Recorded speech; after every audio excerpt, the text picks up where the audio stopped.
बहुत से लोग कहेंगे जी थोड़ा सा अभी ये नाती पोतों का काम बाकी है, बाकी सब मानो सब कुछ हाथ में ही लेकर के आए हैं, सब सेट हो गया है। बस 2-3 पोते हैं, इनको पढ़ा लिखा करके इनका विवाह आदि कर दें, फिर कहेंगे महाराज बस थोड़ी सी कसर रही है, पोते को संतान हो जाए।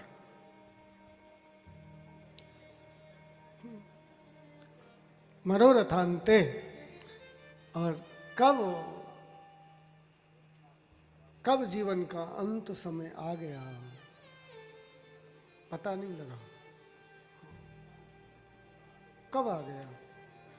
ये स्वप्न की सी माया है, जैसे समुद्र में एक लहर जा रही है और एक लहर आ रही है। तो अगर आप आज के जन्म से लेकर के और बूढ़े लोगों तक देखेंगे तो समुद्र के जैसी लहर है। एक लहर किनारे पर जाकर के अपना अस्तित्व खो रही है, वैसे ही हम लोग हैं, धीरे धीरे धीरे धीरे किनारे की ओर। हमसे पहले कितने आए हैं,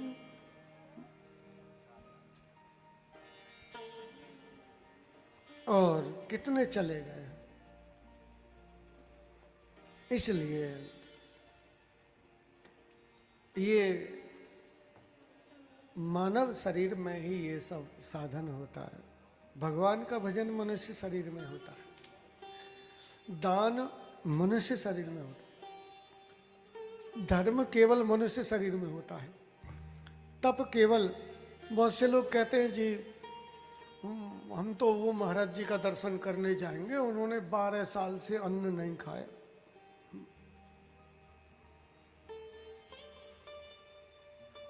12 साल से क्या जीव, कितने जीव हैं उनको जीवन भर अन्न नहीं मिलता, वो जल में ही रहते। बहुत से कहेंगे जी ये बिल्कुल अंदर नहीं रहते, ये तो बाहर ही रहते हैं। अरे कितने जीव रह रहे हैं बाहर, उनका कल्याण हो गया क्या? जी ये वस्त्र नहीं पहनते, ये निर्वस्त्र रहते हैं, ये बड़े तपस्वी हैं। तप ये नहीं है। अरे कौन वस्त्र पहन रहा है बताइए? 84 लाख योनियों में गधा, सुअर, कुत्ते, भैंस, भैंसा, ये क्या वस्त्र पहनते हैं? किसी को वस्त्र नहीं। मनुष्य के सिवाय किसी के लिए वस्त्र बनते हैं क्या? वो बात अलग से है कि अब विदेशों में जो है कुत्ते कुत्तियों को डायपर पहना रहे हैं, ये एक बात है, हाँ? हाँ? ये बात एक अलग है। एक श्लोक है कि नायम आत्मा प्रवचनेन लब्ध्वा। आप तो वस्त्र की बात करते हैं, आप तो बिना उसकी बात करते हैं। कोई बहुत अच्छा प्रवचन भी कर लेता है तो भी कभी ये मत समझ लेना कि उसने आत्मबोध को प्राप्त कर लिया है। नायम आत्मा प्रवचन लब्ध न मेधया न बहुधा श्रुते न। कोई बहुत दिन रात कथा ही सुनता डोलता है, उसने आत्मा को जान लिया, ऐसा नहीं है। बोले तो किसने जान लिया? बोले यमो वैश्य वृणते वृणते तेन लभ्य। किसने?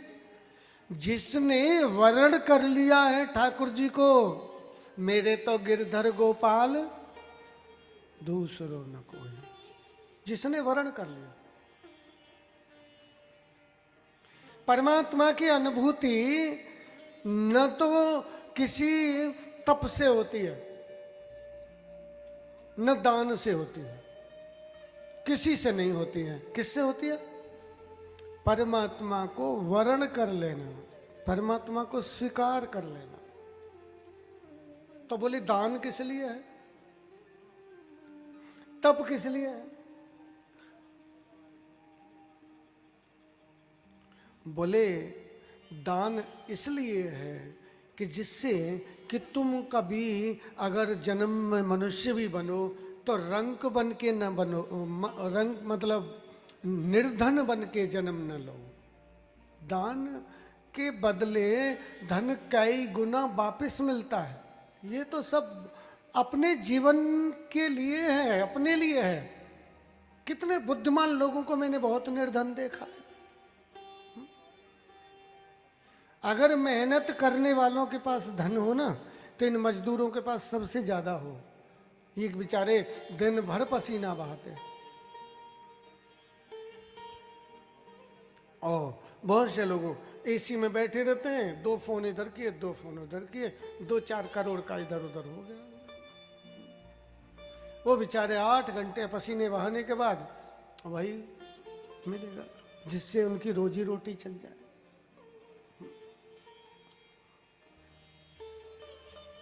तो धन का मूल क्या है? दान।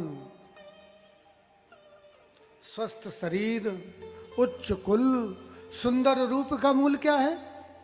तप। और तप क्या है?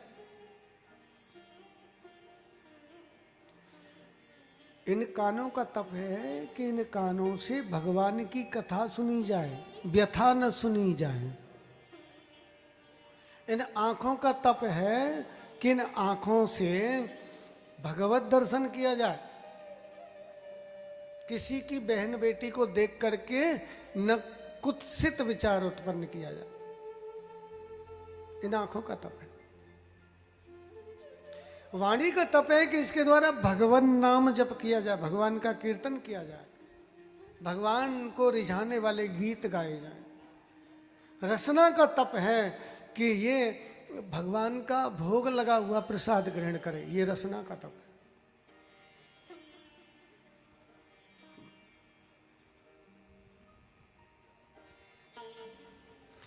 तप का अर्थ ये नहीं है कि कहीं उल्टे लटक जाओ फिर कहो जी ये तप है। नहीं, तप तुम्हारे घर में ही रहते हुए तप है। ये जो अपने जो भगवान ने शास्त्र में बताया है, यही तप पांडवों का था,